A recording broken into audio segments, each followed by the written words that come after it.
반갑습니다. 초록배낭 한상봉 강사입니다. 오늘 이번 시간은 이제 신라 하대조, 우리 상대, 중대, 하대를 정리하고 있습니다. 지난 강좌에서는 신라 중대를 정리했었는데 신라 중대 같은 경우는 일단 첫 번째 제일 먼저 떠올려줘야 되는 단어가 뭐라고 말씀드렸는가 하니 왕권이 전제화되었다라고 말씀드렸죠.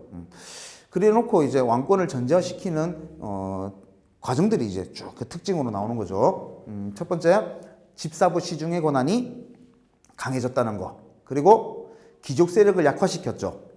그 중에서 가장 대표적인 게 노급 폐지를 했습니다. 그리고 지방제도를 정비했다 해서 구주오소경. 그리고 민족 융합 정책의 일환으로서 중앙군을 구서당으로 편성했다는 게 네 번째고요. 그리고 충과 효, 유교 교육을 강화시켰죠. 국학이라는 학교까지. 일단 기본적인 내용 이거 한번 숙지해 주시고 신라 하대 들어가도록 하겠습니다. 신라 하대는 935년에 신라라는 나라가 멸망을 하는데 그 멸망하기 전 한 150년 가량을 신라 하대라고 합니다. 멸망하기 전이기 때문에 직전이기 때문에 신라 말기라는 표현도 쓰죠. 통일신라 말기. 신라 중대 때 가장 큰 특징이 왕권이 전제화되었다라고 말씀드렸다면 신라 하대는요 왕권이 무너지는 시기입니다. 중대는 왕권이 강력했던 시기, 약해졌던 시기. 왜 약해졌는지를 지금부터 볼 텐데 신라 중대 때 왕권이 전제화되었다라는 것처럼 신라 하대는요 왕위 쟁탈전이 벌어지는 시기다 이렇게 정리하시는 겁니다. 왕위 쟁탈전. 진골 귀족들이 모여가지고 서로 치고받고 싸워서요 이기는 자가 왕을 하는 그런 시기입니다. 이 150년 기간 동안 20명의 왕들이 등장할 정도로 왕위 쟁탈전이 치열했던 시기가 신라 하대입니다. 그 왕자리를 두고 치고받고 싸웠죠. 그러면서 왕이 되는 시기니까 왕의 권위가 떨어지는 시기라는 겁니다. 왕권이 약해지는 시기. 그러면 하대 때 특징들이 이제 쭉 나올 겁니다. 중대 때의 반대라고 생각하시면 되죠. 첫 번째, 왕권이 무너졌습니다. 집사부 시중의 권한은 어떻게 됐겠습니까? 당연히 약해졌겠죠. 그럼 반대로 왕권이 약해지고 집사부의 기능이 약화가 되니까 반대로 귀족들이 올라가는 거예요. 그럼 귀족들은 지배층으로서 누리는 특권 뭐였습니까? 그렇죠. 노급이죠. 노급을 다시 받아먹어요. 노급 부활. 이렇게 기억하시면 되겠죠.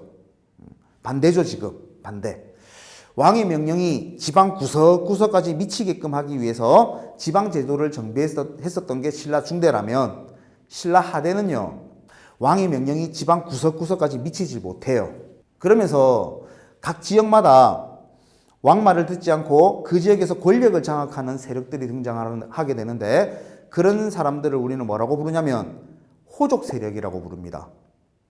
지방 호족 세력이 성장하게 되었다. 이렇게. 그 호족들 중에서요. 강력한 권력을 가진 사람들은요. 나라까지 세웠어요. 그 중에 가장 대표적인 게 900년에 견훤이라는 사람이 신라 장군 출신이죠. 이 견훤이 완산주의 후백제라는 나라를 건국했고요. 그리고 저 북쪽의 송악, 지금의 개성이죠.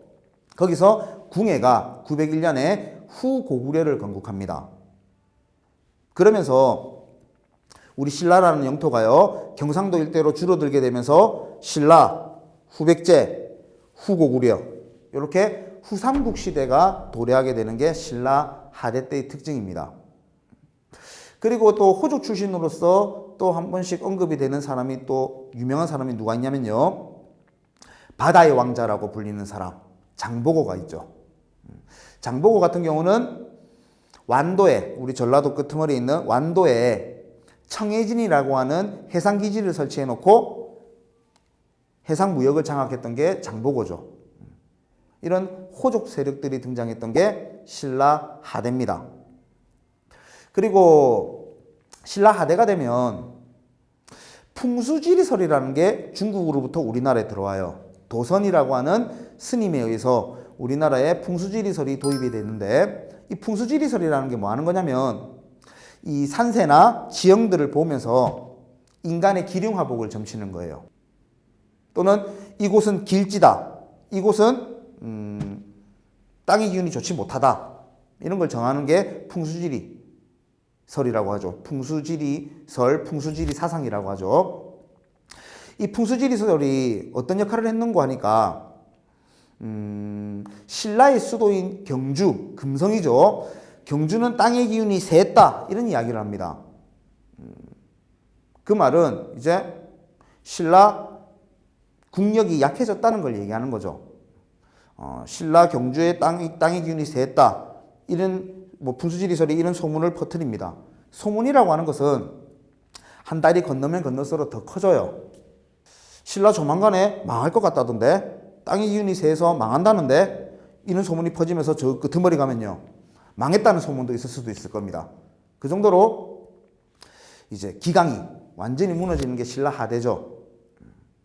이때 우리 또 신라 하대 때 또 유명한 또 왕이 한 명 있습니다. 진성여왕이라고 있어요. 진성여왕. 이 진성여왕 때인데 신라 정부에서요, 백성들한테 뭘 하냐면, 야, 백성들 세금 내. 세금을 걷겠죠, 이제. 세금을 걷어야지 나라 살림을 꾸려 나갈 수 있으니까. 세금 내라, 백성들한테 얘기했더만 백성들이 안 내는 겁니다. 너가 이제 신라 이제 조만간에 망할 거라는데 웬 세금을 내느냐 하고 안 내는 거죠. 그러면 신라 정부는 탄압을 할 겁니다, 백성들을. 그 탄압이 너무 심하다 보니까 우리 원종이라는 사람과 애노라는 사람이 반란을 일으키는 거죠. 이제 반란을 일으킨 게 이제 원종과 애노의 난이라고 부르죠. 우리가 가장 대표적인 신라 하대 때 농민 반란입니다. 농민 밀란. 그래서 원종 애노의 난까지. 이러면서 나라가 점점 기울기 시작하는 거죠. 이게 이제 신라 하대고요. 그러다가 후삼국 시대 때 후삼국의 후고구려라고 있죠. 궁예. 궁예는 처음에는 정치를 잘했답니다. 잘했는데 수도를 송악, 개성이죠. 여기서 철원으로 옮겨요. 옮기면서 나라 이름도 뭐 태봉으로 바꾸기도 하고요. 그런 와중에 이제 미륵부를 자처하면서 백성들뿐만 아니고 신하들을 이제 탄압하기 시작하는 거죠. 그러면서 신하들이 들고 일어나가지고 궁예를 몰아내고 왕건을 왕으로 추대를 합니다. 그래서 왕건이 후고구려를요 고려로 바꾸는 거죠. 그러면서 이제 고려를 건국하면서 후삼국 시대 때 이제 패권을 장악하게 되고 후삼국을 통일하게 되는데, 그 와중에 935년에 신라 경순왕은 후백제 견훤한테 괴롭힘을 엄청 당했거든요. 그래서 결국 고려 왕건에게 신라를 이제 넘기는 겁니다. 그러면서 우리 천년의 역사가 막을 내리게 되는 게 신라 하대죠. 여기까지 신라 하대 때 특징을 정리해봤는데 복습 한번 해보고 마치도록 하겠습니다. 신라 하대는 왕위 쟁탈전에 의해서 왕권이 무너지는 시기다. 그러면서 집사부 시중의 권한도 약해졌고 귀족 세력은 다시 강해집니다. 노급부활. 그리고 왕의 명령이 지방 구석구석까지 미치지 못하면서 각 지역에서는 그 지역에서 권력을 장악하는 세력이 등장하게 됐는데, 그 세력을 우리는 호족이라고 부르죠. 그리고 풍수지리설이 중국에서 넘어와서 신라 정부의 권위를 약화시키고 백성들을 이제 동요시키는 역할을 했다는 겁니다. 그리고 농민 봉기로서, 밀란으로서 대표적인 원종과 애노의 난을 기억하시면 신라하대 끝입니다. 지난 강좌에서 통일신라 중대를 정리했고요. 이번 강좌에서 통일신라 하대를 정리하면서 통일신라 끝냈습니다. 그리고 다음 강좌에서는 발해 한번 정리해 보도록 하겠습니다. 자, 수고하셨습니다.